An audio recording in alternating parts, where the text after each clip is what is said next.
Hi everyone, have you seen the new My Monthly Hero July card kit yet? Well, today I'm going to dive right in and make 5 cards using it. If you like the great outdoors, you're going to love this one. Hi, it's Janet and welcome to my channel. This is where you can be inspired, learn new techniques, and pick up some new tips and tricks. Get started by subscribing and clicking on the bell. Alright, to start this card, I'm going to use this Hero Arts block. It's a wood grain and it's called Designer Wood Grain. I've had this one for a while and I use it fairly regularly. I like it. It's exactly 4 1/4 by 5.5 inches, so it works great on an A2 size card. There are a few tricks though to this. One is to use a removable adhesive like I did just there to keep the card from flopping open when you're trying to work on it. And then of course you want to cover your entire stamp with as much ink as you can get on it to properly cover everything and fairly evenly, because this is going to give us one shot to get a good impression. So I'll show you the way that I've discovered works best for these large block background stamps. And that is to just drop either your card base or your panel on top of that inked block. And then I'm going to bring out my trusty brayer here to apply pressure across the entire surface. And by using the brayer, you'll get a more even application of pressure and it will cover all parts of the stamp. And so when you get done, if you've done this right, you're going to get a great impression. And you can see that I did in this case. Alright, I can move now to my tag, and I've already stamped the background of the trees using lime green, and then I'm going to use sandstone for the detail in the front, and that's because I tried the two greens together and they just disappeared into each other. So I found that the sandstone actually became an even darker green in appearance. So that's what I'm going to do to get the contrast I need between the high level of trees and then the trees that are below it. I'm attempting to create more of a shoreline look by putting that second level of trees just a little bit below the first one, so that that sand color also hits after or into that blue paper.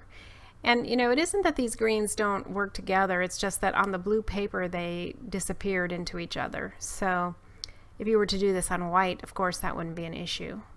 But you can see here when I apply the detail with the sandstone, it begins to look like that second layer of trees is just a deeper and darker green, so it works perfectly. And now I'm going to remove the scratch paper behind my tag because I use that just to protect my brand new sticky mat from getting all inked up.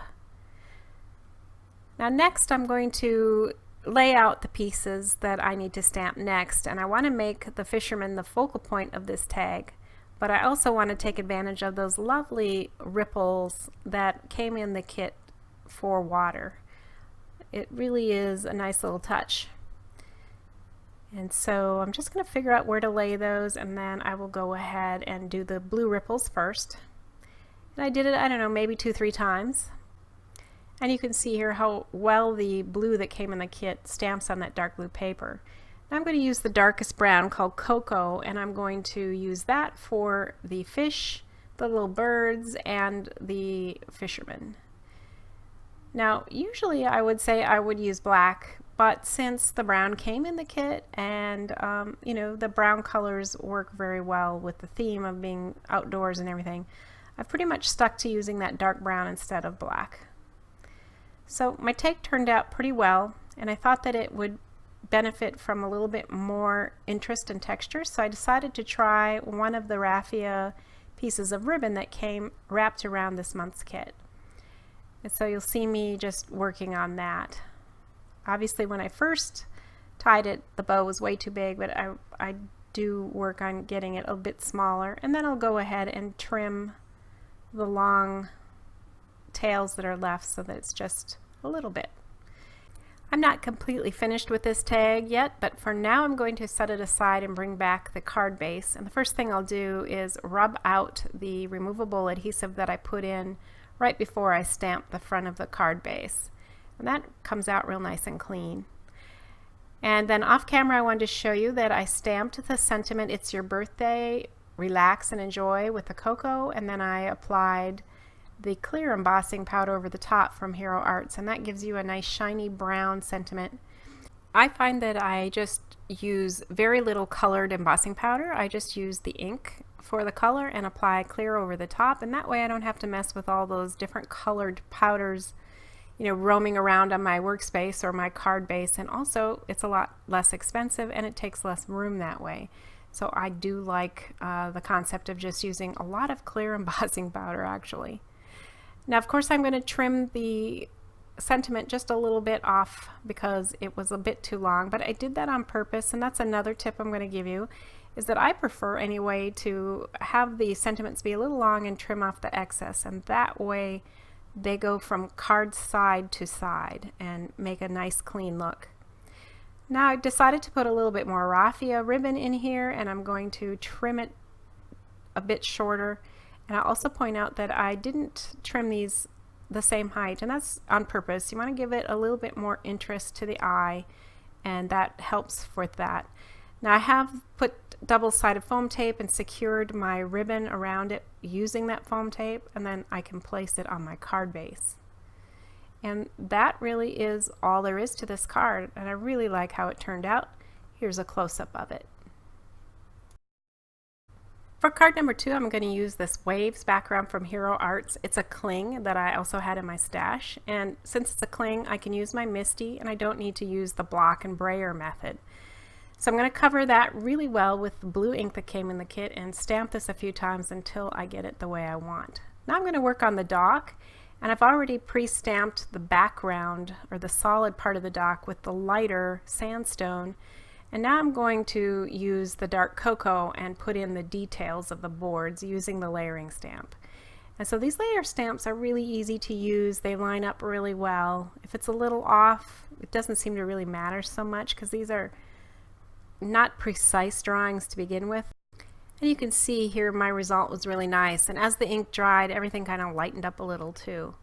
I'm working here on the focal point of this card. This is a center area that's going to have a frame that's similar to the starburst pattern that you're seeing here. That's the die that I have there. And I used some Hero Arts embossing ink that came in a previous kit to do this. And I like to use the cube because it was easy to manipulate and move around. The big Versamark pad would have been very difficult to do what I just did. So those cubes come in handy. And now I've applied the blue pearl embossing powder that came with the kit and just kind of getting rid of any extra little bits around that I don't want to show up. And it's time to heat emboss it. And I found that it took a while for it to melt. For whatever reason, it needs a little more time than most do, but the result is really pretty, as you can see there. And now I've got that frame cut out that I alluded to earlier with the die. Just use 2 nesting frames. You could use any nested frame to create a circle of any kind. I thought that I would put the dock right kind of leading from the outside to the inside of that sort of starburst. And I put this dock on some double-sided tape and attached those cattails to it. And so it's just creating a simple scene. I've got a couple more of those grasses that I had stamped and cut out, and I just used the 2 different greens so they have some contrast between the 2. All of this helps to draw your eye to the center of the starburst, and inside of that I'm going to place one of those jumping figures, but we'll get to that in a moment. Off camera I used one of my punches that are just, you know, in my stash. I pull those out once in a while and did the 2 colors of this blue pearl, light blue pearl type cardstock, and then a dark navy on top of that. And then I used some white embossing powder and stamped Jump In, which seemed like a perfect sentiment for this particular card. The light pearlized cardstock I used in the sentiment is the same light blue pearl cardstock I used with the sunburst, so I think it ties it all together. And now here comes the jumping girl. We're going to put her just jumping off that dock. She looks like she's having such a great time. And here comes the boy that I'll put on next to the sentiment. Now I chose to use both figures, although you wouldn't need to have the one next to Jump In, but this way the card is appropriate for both a boy and a girl, and I do think this is good for a young person. Now I trimmed down the card panel so that when I put it on a white A2 card base, I've got some white peeking out from the top and the bottom, and I do believe this gives it a cooler, fresher look, lightens up some of that color, and just finishes the card off nicely. I also added some sequins and some bubble style gems, and that finishes up card number 2. So card number 3, I'm going to cut a hole in an embossed card panel. And I've already taken that panel up to my card base and drew lightly with my pencil to form a circle there. And I'm using this as my guide to apply my Distress Oxide ink. So first I want to create a little bit of a water scene. So the bottom is going to be Mermaid Lagoon, and then to darken it up towards the back of the water, I'm using some Blueprint Sketch and just blending that together. Next I'm going to bring in Spiced Marmalade for an orange. You can see I'm using the bottom of that card kind of as a splotch area for my ink applicators, and that's not going to show, so that's why I'm doing that. Now I'm going to add some purples in, which is Wilted Violet. Gotta have purple in a sunset, right? And I'm going to come back with the orange and blend that out a little bit nicer. And now finally I'm going to use some red, and this is the Candied Apple Red. It's a really nice red. And you can see I've just kind of got this nice little sunset going on. Now I'm using my pencil again to mark that circle so I can see it because the ink's kind of covered it all up. And now I'm going to use that small embossing cube again from Hero Arts on a previous kit and apply the embossing ink really thickly again. It's funny that I kind of did the same thing on 2 cards this time, but that's just how it worked out. Because what I want to do here is, instead of applying the blue pearl powder, I'm going to use a glitter embossing powder. This is a Whispers brand, and it's a holographic glitter embossing powder. It's super pretty. And I'm going to go ahead and heat emboss that, and this also takes a little bit of time to emboss. I imagine it must be the glitter that's in it or something, but it takes high heat and a little bit more time than normal embossing powders do. But the result is quite stunning. You can see it here. I've already cut out the dock using the included die for this, and I haven't stamped it or anything, but I am going to put it so that it just peeks out of that circle again. And if you noticed, I used a pencil to mark where I want the bottom of that dock to be, and that way I'm assured that when I glue it down, it's going to be perfect. And you've probably also noticed that I took that glitter panel and trimmed it down and glued it onto a red card base. Once I saw that whole overall effect, I thought that the dock needed a little bit something, so I decided to use my Unicorn White ink. This is again from Hero Arts, and it gives the detail of the wood in white. And so my theory here is that it looks a little bit more like there is some moonlight hitting that dock. Now I know it looks pretty messy and kind of ugly right here, but that white ink will dry a little bit lighter, and the overall effect did give me what I was looking for. Now I'm going to put that black embossed panel over the top, and I used double-sided foam tape to give it a little bit of lift. And I've also got a sentiment, "Wish You Were Here," on a red flag using white embossing powder. And then that will be glued to the card base. And at this point, there's just a couple other things to do to finish this one off. One is to apply one of those cattails on my sentiment. And then I'm also going to put a flying duck and a duck that is swimming in the water in my circle here, so it's not just empty. Now you could leave it empty. You may decide that's what you want to do, but I thought it needed a little something, so I put both of those ducks into the scene, and I just think it gave it a nice serene look to my scene. And that finishes up this card, and you can see the beautiful glitter background and the pretty sunset. Let's start card number 4. I've done some pre-work. I have the grasses stamped and cut out, and I've also stamped and cut out the large trees, as you can see there. Now this die doesn't cut the bottom, it only cuts the top. And then here is the tree detail. There is a tree die as well, but it doesn't match the stamping I discovered. So it's just something you can use like for another layer, either as a third layer or maybe just as the second layer, whatever you prefer. In this case, I'm going to use all 3 of them to create 3 layers of trees, high, medium, and low. With the large trees, I can cut that out, but the smaller set I'm going to have to fussy cut in order to get out. So I'll take my scissor and start working on getting the the first layer, the biggest layer of trees out of my cardstock here.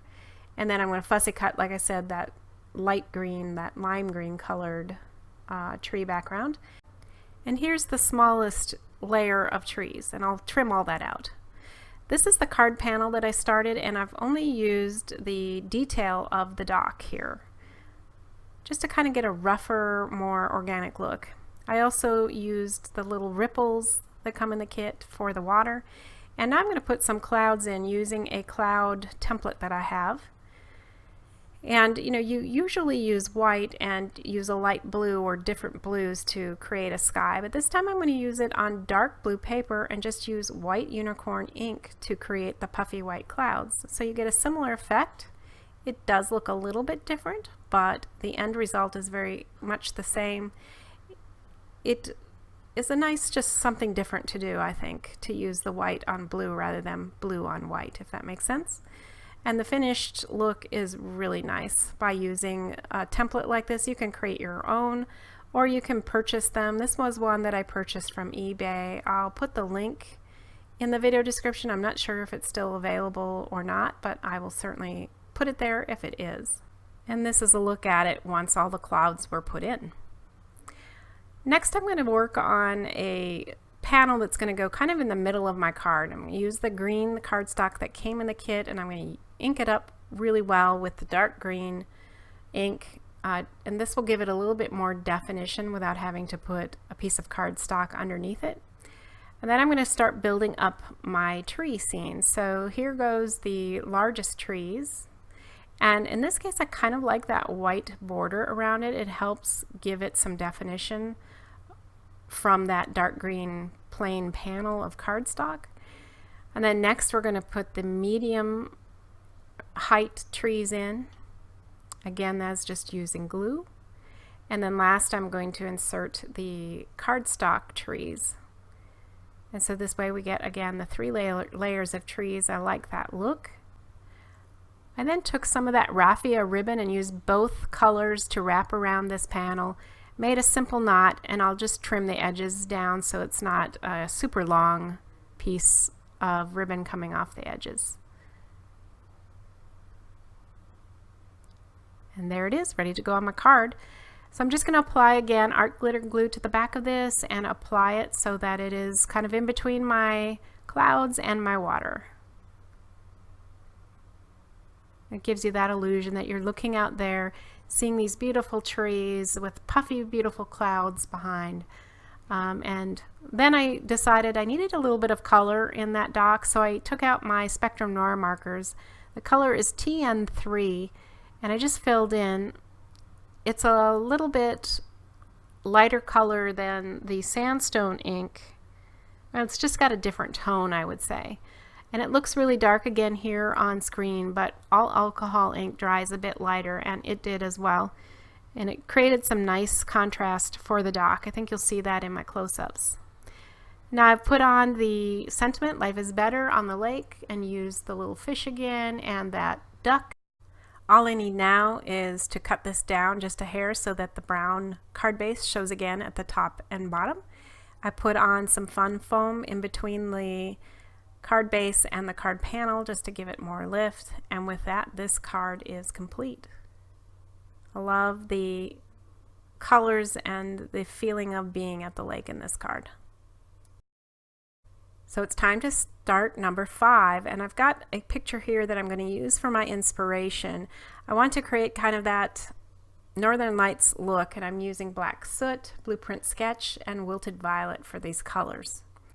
The predominant color in this look is the blue. You see it's at the bottom and it's also toward the top. So I'm going to do about 3/4 of this card panel in the blue. And I will do this really dark as I want it to be, a night look. So this color will allow me to look, you kind of want that glow from the Northern Lights, but at the same time you want it to be deep and dark. So I've never tried to mimic Northern Lights before. And truly I did learn some things about doing this, especially with using the black. But you'll see what I mean when we get into this a little farther. Now, at the top of my inspiration picture, I've got purple showing, and it's a nice dark purple too. So I'm going to apply this as well, very dark. I'm also being sure not to apply just a straight right across purple background. I want it to be varied in height, because in my inspiration picture you see that that is different heights as well. And then we've got black streaking going in at the top and bottom. So I'm going to attempt to do that. I have a makeup sponge with a sharp edge on it, and I'm going to try to put in some streaks. And I use that long narrow end of the sponge, which actually is quite soft, so instead of nice defined streaks, I got kind of whitish, you ever heard of that word? Kind of wide looking streaks. And then I learned as I was doing this that if I use the other kind of end of the sponge, which was thicker, I could get better lines like you can see there. They're more actual straight lines. And it kind of looks like a big old mess. I was wondering, oh boy, maybe I've totally screwed this up and I'm not going to be happy at all with it. But I do try to just finish cards that I'm working on, even when I think they look terrible, because oftentimes they actually turn out okay. And that was the case with this one as well. Now, once I got that in the purple part, I realized, yeah, I got to bring it into the blue part some, so I go ahead and do that as well. Just adding it here and there, trying to streak it rather than just apply it so heavily. Now, my black was way too dark, so I decided, of course, I needed to go back and blend it out with the purple again and just work on it to lighten it up just a smidge. And also, again, you know, the alcohol ink always dries a little lighter than it looks when you first put it on wet, and that did happen here as well. Now, this is a gold spray that came at least a year ago, maybe 2 now. I have some still left, believe it or not, and I use it here and there sparingly. But I thought that for a night sky, that gold iridescent shimmer might be a nice touch in this card. My inspiration photo has none of that, but of course that's just an inspiration. It's not really something I'm trying to mimic exactly. Now I'm going to do some off the edge die cutting. I've got the mountain die cut, but it's not long enough to go across the A2 long side of my card. So I've set this up so that the edge of this die overhangs my pad and therefore will not cut past where I've got it hanging. And you can see that here when I pick it up. It did not cut the bottom edge of that die because there was no pressure at that point, so it couldn't cut it. And then what I'll be able to do is move that die over, slip it in the back there, and then secure everything and cut it again. And this then will make a longer looking mountain scene. There you go. So you can't really tell that this was actually 2 cuts. It just looks like one long one.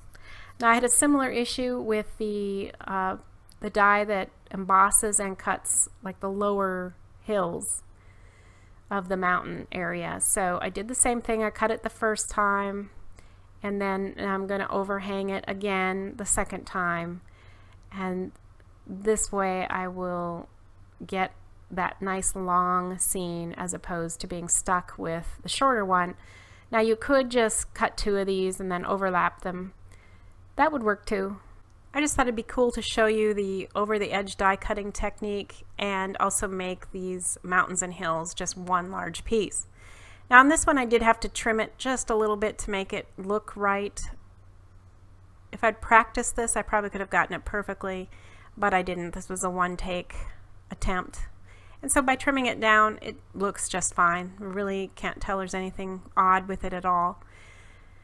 Now in my inspiration picture the snow is dark purple, so I decided to try to mimic that a little bit by first applying the purple as thick as I could get it on my white glitter cardstock.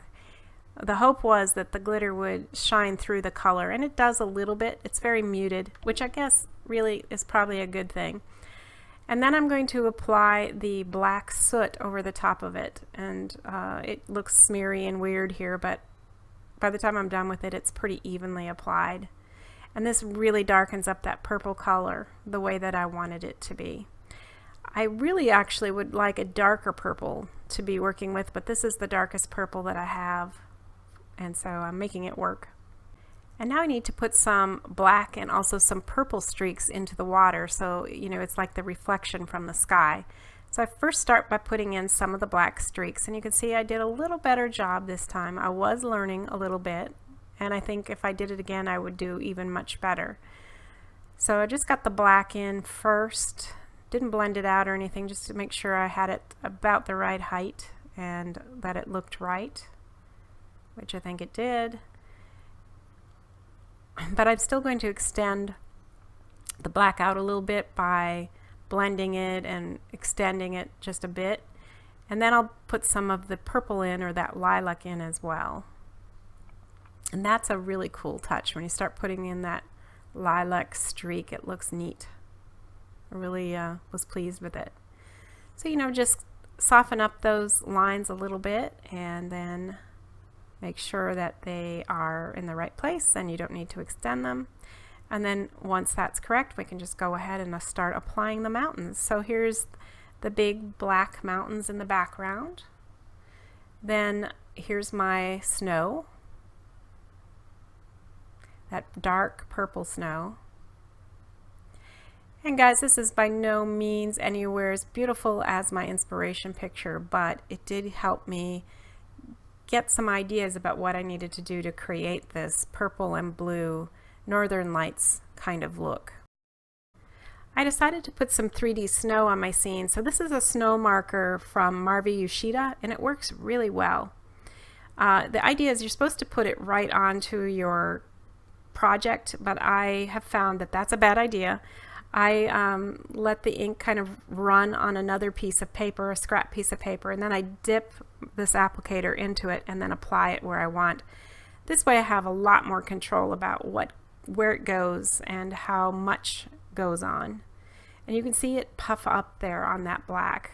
Now I could have stopped there, and maybe I should have. The jury's out for me, I'm not sure. But I decided to also put it in the purple snow, and it did pick up the purple of the ink, so it's not a stark white, which is a good thing.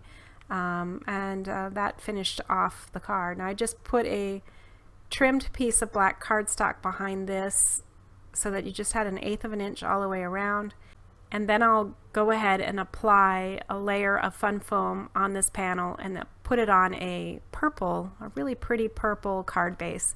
Now this is an A2 size card base, and I've just sized this so that 1/8 of an inch of that purple will also peek through after the black, and I think the look is a nice one. Now I didn't put any sentiment on this. I thought it just had enough the way it was, and I wanted to just have the attention on those mountains and the lights. And you can see the comparison here. Obviously not as nice, but you can see the similarity. And here's a close-up of this one. Thank you for joining me today. I hope you were inspired, learned some new techniques, and picked up some tips and tricks. Keep the fun going by clicking on another one of my videos, but please be sure to subscribe, click the bell, and give me a thumbs up if you enjoyed this one. Well, that's all for me. I'll see you soon, but until then, keep crafting. Bye!